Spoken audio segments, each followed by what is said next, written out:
welcome to Nelson All Over Cards. Today we are diving in and doing some more deck building. The last video that I put out, y'all said you liked it, so we're going to do some more. Today we're going to be focusing on the Regroup, Recur, Recycle archetype or role. There's a little bit of confusion. I think I was misdefining the word archetype in a couple previous videos. I'm going to continue calling them that, but also saying in these videos that they may be more roles than they are actually archetypes, but just so that we have synergy between the two videos, archetype, role, regroup, recur, recycle, we're talking about getting allies back on the table. That's what we're doing today. We're going to go through 3 different deck builds. There's going to be links down below in the description to the Marvel CDB page. So if you want to go and build this deck, you can either watch the video, come back to it. I'm going to put timestamps and everything, or go follow and find them on Marvel CDB. The timestamps are going to be for the different heroes, and we're going to be talking about 3 different heroes that work really well in this role. The idea behind the regroup, recur, recycle was in the leadership archetype video. You can go find that. It's also going to be linked like up here somewhere. It's also going to be linked down below if you want to go take another look at that. I'm not going to go into all the details that we went into in that video.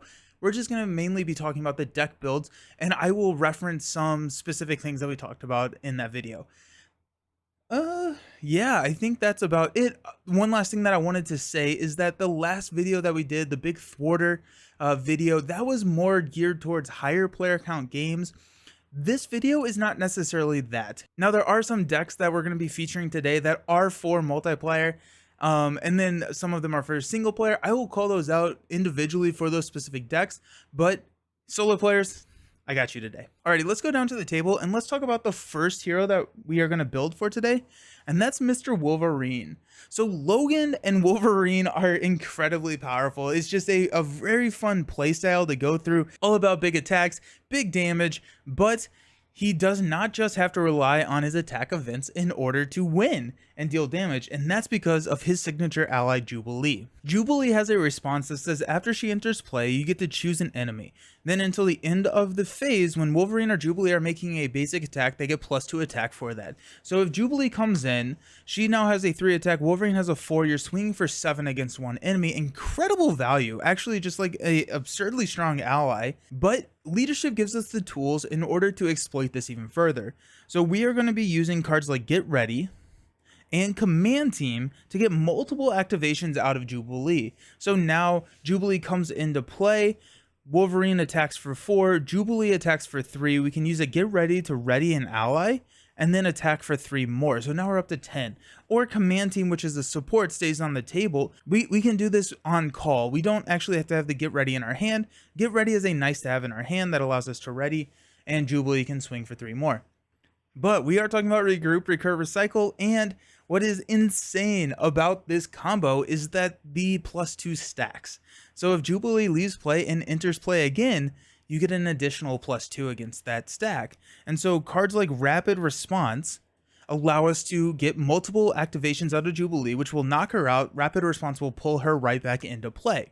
So after an ally you control is defeated, discard Rapid Response, put that ally back into play from your discard pile and deal 1 damage to it. Now Jubilee is looking back and we got another +2 that we can stack on. Now Wolverine will benefit from the additional +2. Jubilee, since it's a new iteration of Jubilee, she's not attacking for a 5, she's still attacking for a 3, but it's still really good. So if we have Jubilee come in, attack for 3, Get Ready, attack for 3, that's 6.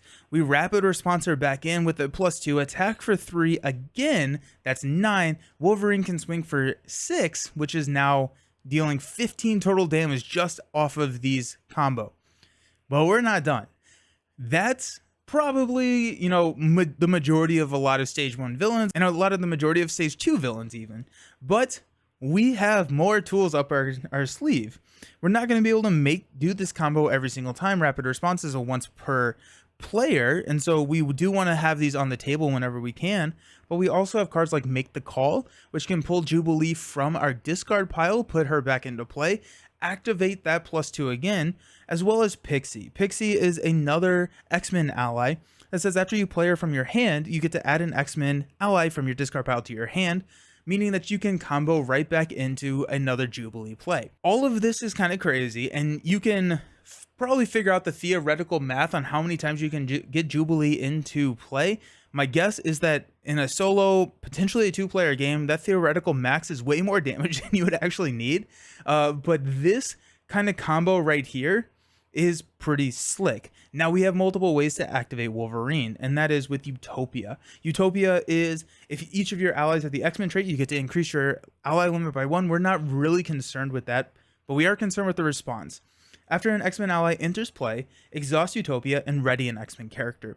So if we know that we can, if we have Utopia, we know that we get a free ready off of Wolverine, and we want it to be Wolverine, especially if you're getting multiple iterations of Jubilee out there, because his +2 bonus does stack.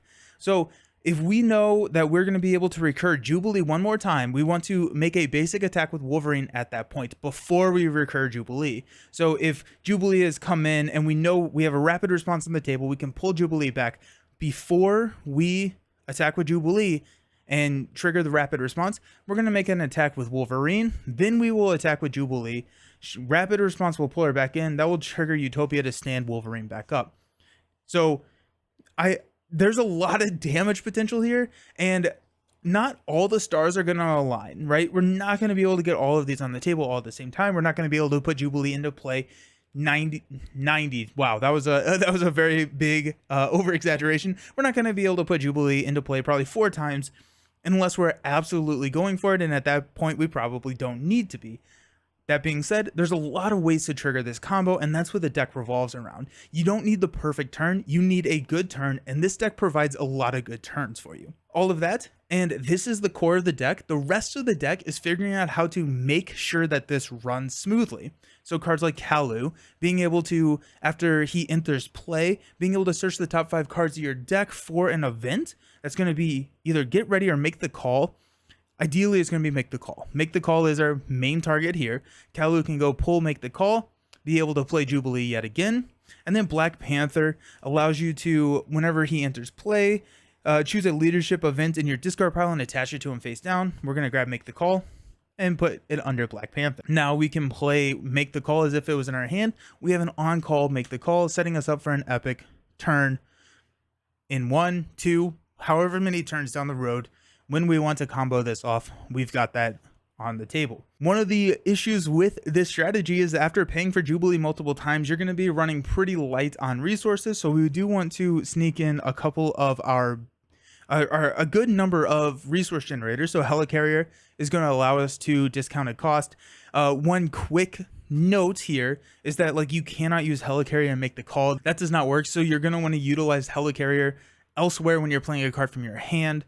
The X-Jet is going to be one of our resources. Clarity of Purpose is going to be a good spot for us, and because of the damage that Wolverine can take to play his attack events, that's his whole other shtick. Clarity of Purpose, dealing damage to Wolverine could be a little dangerous, so we are going to be running an Endurance just to make sure that we are maintaining a higher health pool, so we're okay there.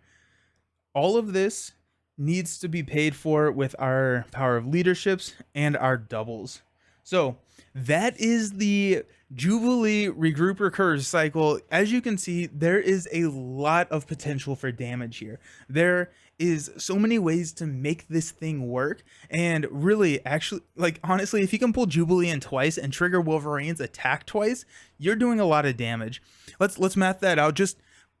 This is honestly a little exciting for me because I love this kind of stuff, and so I apologize if this is beating a dead horse, but I have a lot of fun with this.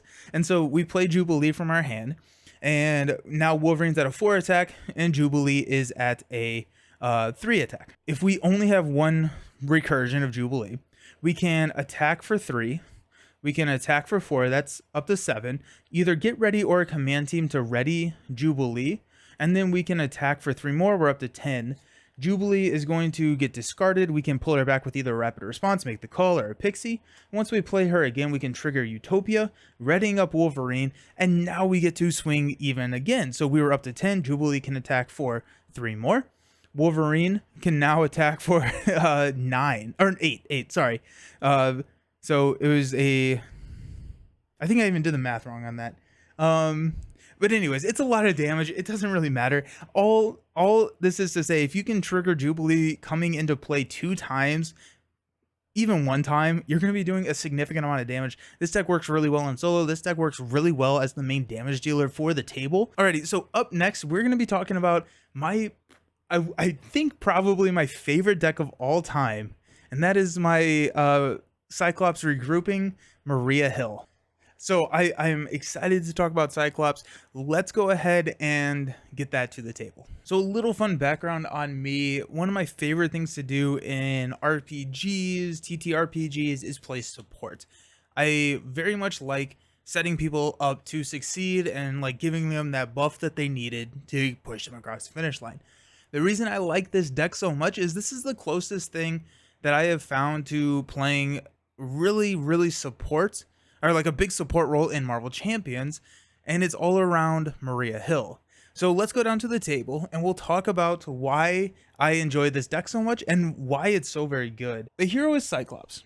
Cyclops is one of the X-Men heroes. He can run X-Men allies from any of the different suits or any of the different aspects, but we're not going to be focusing on that today. What we're going to be focusing on is his ability to recur Maria Hill, and whenever Maria Hill enters play, everyone gets to draw a card. Now, what I will say is that this is probably best at 4 players. This deck is way better the higher player count you go. So with that in mind, this probably is not a great deck for solo. Could be okay for 2.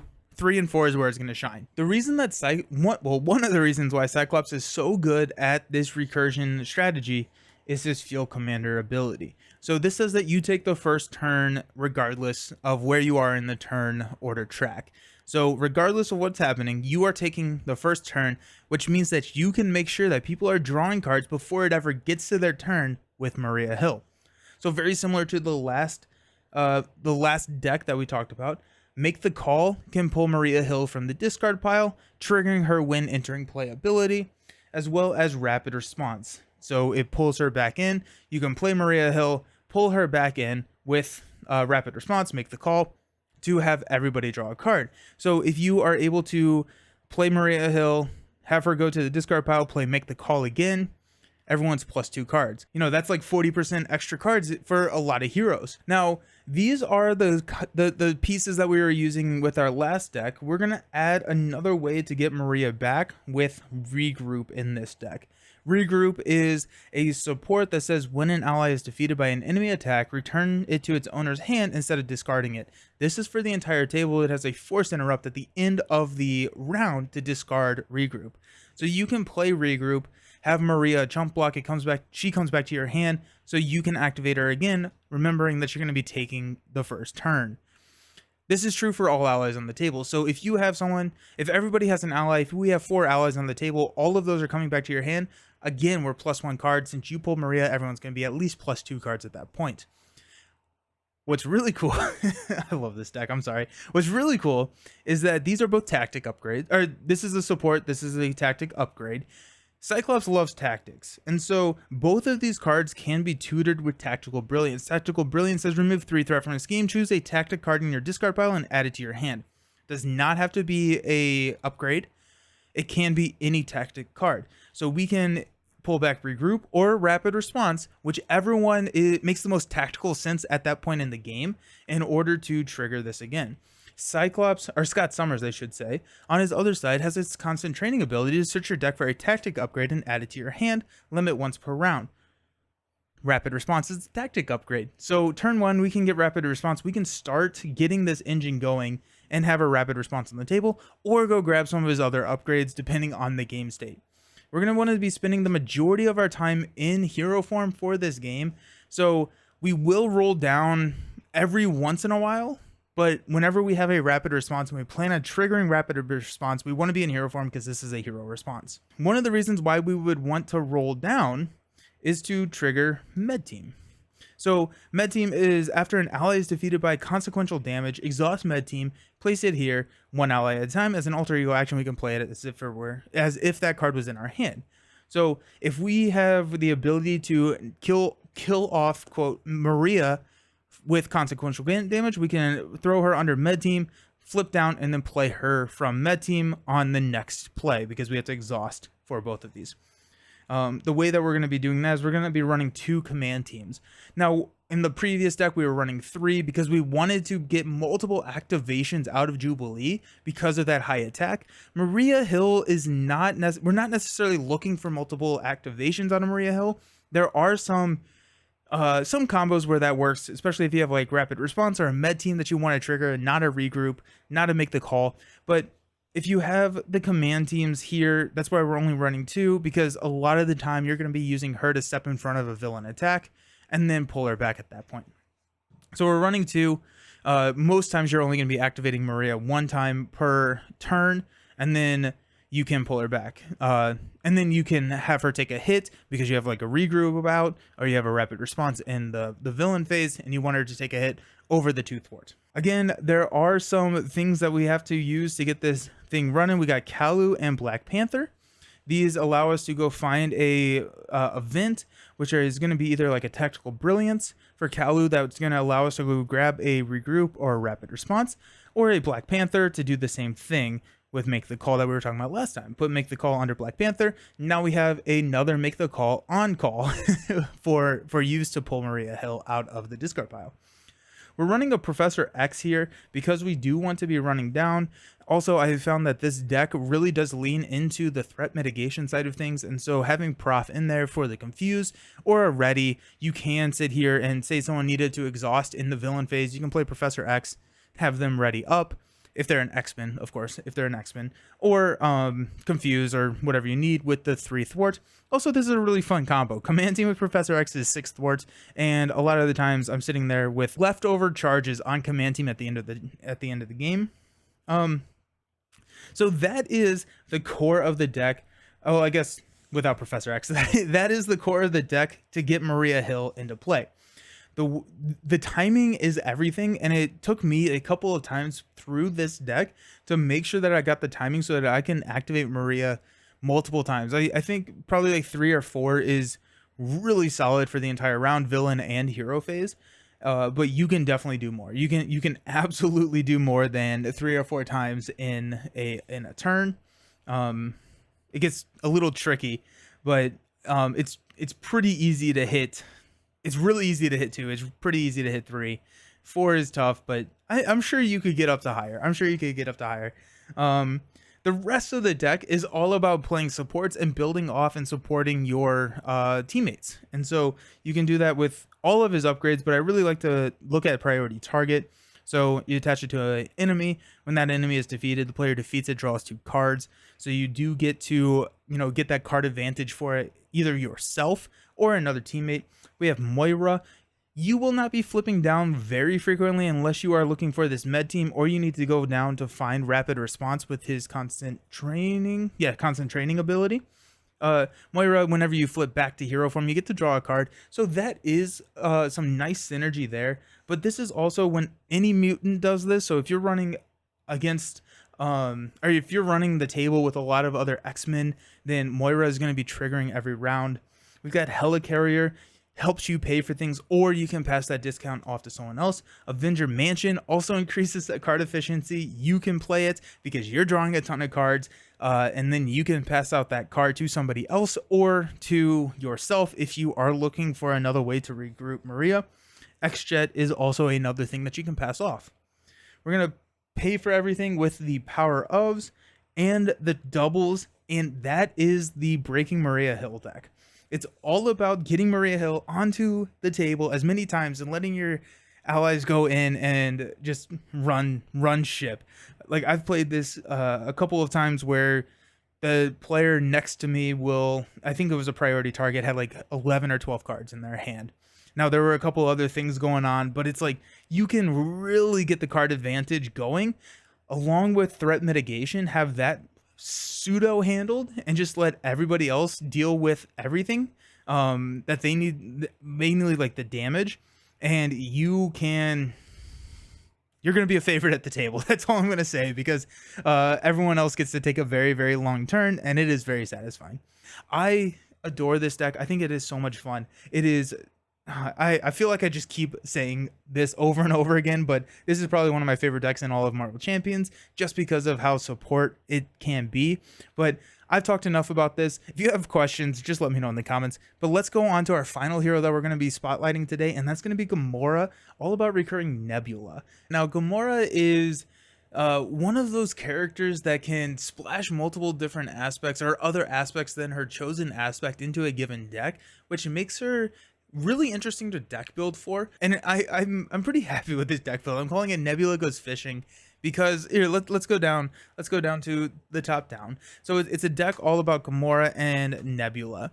So Daughters of Thanos right here, hint hint. Gamora can include up to 6 attack or thwart events from different aspects in her deck build, and Nebula's response whenever she enters play, we can search our deck for an attack or thwart event and add it to our hand. 2 cost, really excellent, efficient ally. A 2 cost, 2 thwart, 2 attack ally. At that point, even if she did not have this ability, it's still very, very strong. We're talking about getting Nebula back on the table, and so she can trigger her ability multiple times and get you the right thwart or attack card that you need. Now, the synergy inside of her kit come with this decisive blow and a forward momentum. And I meant to say this deck works really well solo. This deck works really well multiplayer. It just changes up some of the decisions that you make at the different points. We'll talk a little bit about that, let's talk about these. Decisive blow and forward momentum are attack and thwart events that deal additional damage or remove additional threat based on if you have played a thwart or an attack event before said card. So if you have a decisive blow in your hand, you can use Nebula's entering play ability to go grab Set the Pace so that you can use the thwart event to then deal 7 damage instead of 4 with decisive blow. Or if you have forward momentum, you can go grab an acrobatic move and use that to remove the 5 threat. Now, in a solo game, typically we're always going to be wanting to trigger decisive blows, and 5 threat is a lot, especially with our 2 thwart stat. And 2 thwart on Nebula. We probably don't need to be playing Set the Pace that frequent, or I'm sorry, for momentum that frequently, just because 5 threat is a lot. This also works in the opposite direction. So if we have a Set the Pace in our hand, Nebula can come in and grab decisive blow for us, so we can play Set the Pace, then trigger a decisive blow for 7 damage. Everything's well and good. But that's inside of her kit. Let's talk about the cool things that Nebula can fish for outside of the actual Gamora cards. Whenever she enters play, because Gamora can run different aspect cards, we're going to be running Concussive Blow. So confuse an enemy. If you paid for this card using the physical resource, deal 3 damage to that enemy. We will be able to use the physical resource, but really this is all about confuse. So status in Gamora's kit is lacking. We don't have status cards in Gamora. We don't have status effects in Gamora's kit. So we can use Concussive Blow and Drop Kick to add confuse and stun. Because we're recurring Nebula, we can go get these cards multiple times and get them from our deck, whichever one we actually need, in order to trigger off Nebula. I'm only running 2 of these copies, and our last card that we're going to be adding or splashing is Clear the Area. It's a very cheap thwart event that will also trigger forward momentum's excess damage. So decisive blows, excess damage. I'm getting all of these mixed up in my head. Clear the Area. You can go grab Clear the Area with Nebula if, say, you're out of Set the Paces from they're all in your discard pile because Nebula searches your deck. Go grab a Clear the Area, use it, and then forward momentum can swing for so much. But our main targets are going to be here, our Concussive Blow and our Drop Kicks, because we can go get them, and we have Confuse and Stun, and this is also a card draw, and we can always hit those kickers because Nebula has her Keen Instincts, which is a resource card to exhaust Keen Instincts to generate a wild resource, so that can be the physical resource. And we can also combo this with Clarity of Purpose. So we are running with a decent amount of physical resources in the deck, but a lot of our physical resources, we just need 1 here. We do need 3 for Dropkick. So we can use all 3 of these to generate the physical resources for Dropkick, come and deal 4 damage, stun, and draw a card. Alongside of Clarity of Purpose, just to protect the health pool a little bit, we're going to be using Endurance. And that's what Nebula fishes for and how we're paying for the fishes. how we're paying for the fishes. Nebula is going to be recurred with make the calls and rapid responses to get those out multiple times. We're not doing the whole strategy of trying to pull Nebula in multiple times every single round this time.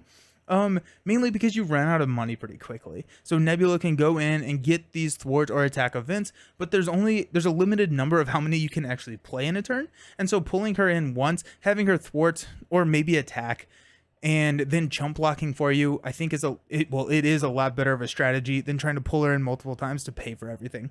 So 2 cost for 2 thwarts and a chump block, triggering a make the call or a rapid response to pull Nebula back in to go grab whatever you need. Or honestly, sometimes because we have this stun lock kind of going, if she doesn't need the chump, she has another activation next turn. You can trigger and make the calls or rapid responses at that point. When she activates again, pulling her back. We've got that. The rest of our ally lineup looks like Kalu, who is absolutely incredible in Gamora's deck, because whenever he enters play, you search the top 5 cards for a event card. In our previous deck builds, we've been looking to target, like, make the calls here, but really, Gamora wants all the event cards because of her finesse and precision abilities. So whatever you have not triggered, Kalu can go find it, and Kalu's just always included in my Gamora blue decks, and Black Panther for the same make the call synergy. This is not 25 cards. This is actually okay. So this I alluded to it earlier. This is the only deck I think I've ever run with a team up card in solo. So this works in solo because Nebula should be on the table almost every single turn. We're going to be running Daughters of Thanos.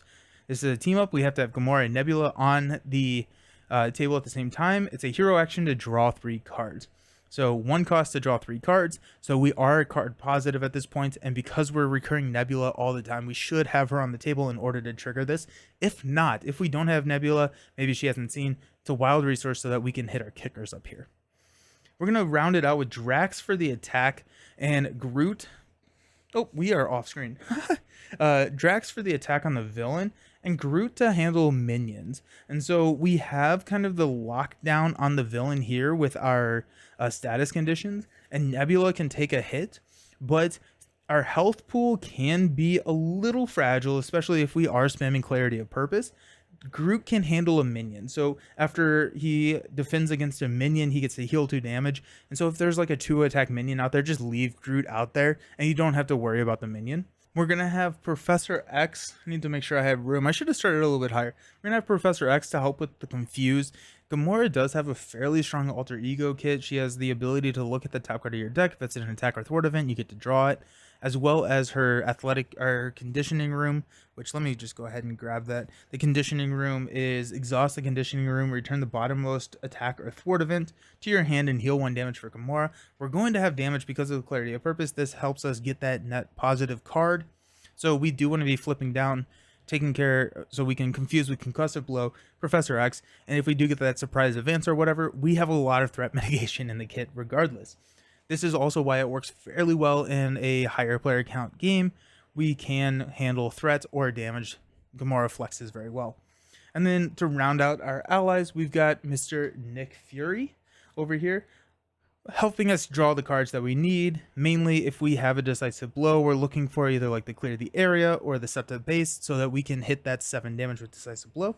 We've got a Helicarrier to help pay for everything, rounding it out with doubles, and that is the Nebula Goes Fishing deck. It's a very thinky deck. It's really fun because everything needs to happen in a sort of sequence in order to be optimized. And this helps you do that with ways to pull, like with Kalu, with Nick, with Nebula, multiple times if need be, Daughters of Thanos. There's a lot of ways to get your attack before your thwart before your attack. Make sure that you're triggering her finesse and precision ability every single turn for that additional benefit. And this is a really fun deck that I really hope that you enjoy a lot. So that is the 3 decks that we are going to go over to. We're going over today. The Regroup, Recur, Recycle archetype, the role, a couple of different ways to play it, a couple of different benefits. Some things that we didn't really touch on are some of the bigger, higher cost allies. We talked about that a little bit in the leadership archetype video, where maybe like a Giant Man or a Goliath, someone that gets these benefits for the round. and then they cost 4 or 5, you can bring them back in using this same type of strategy. There's a lot of good resources out there. Marvel CDB has a lot of great links for those types of decks. Go out. I picked these 3. These were more fun for me, and so I wanted to showcase some of these. So yeah, all the deck links are going to be down below in the description. I hope those are useful for you. If you have played these decks, if you try them out, let me know in the comments. Also, let me know if there's any modifications. I am not. I think that, you know, over the course of me playing this game, I've become a fairly good deck builder. I don't think I'm a great deck builder. And so if you have suggestions or modifications that you would suggest for any of these decks that I ever post, please let me know. The way that I get better is people helping me realize better and different combinations, as well as people coming back and reading the comments on, hey, like, did you think about this? And just opening up that world for me, as well as people in the future reading those comments. So comments are incredible. Comments help me learn. They help other people learn. So if you have a suggestion or a question, please drop it in the comments. And I try to respond to all the comments on the videos. So thank you so very much for hanging out. I appreciate y'all. And I hope you have some fun recurring some allies. That's going to be it for today. I hope you have a fantastic week. See you around.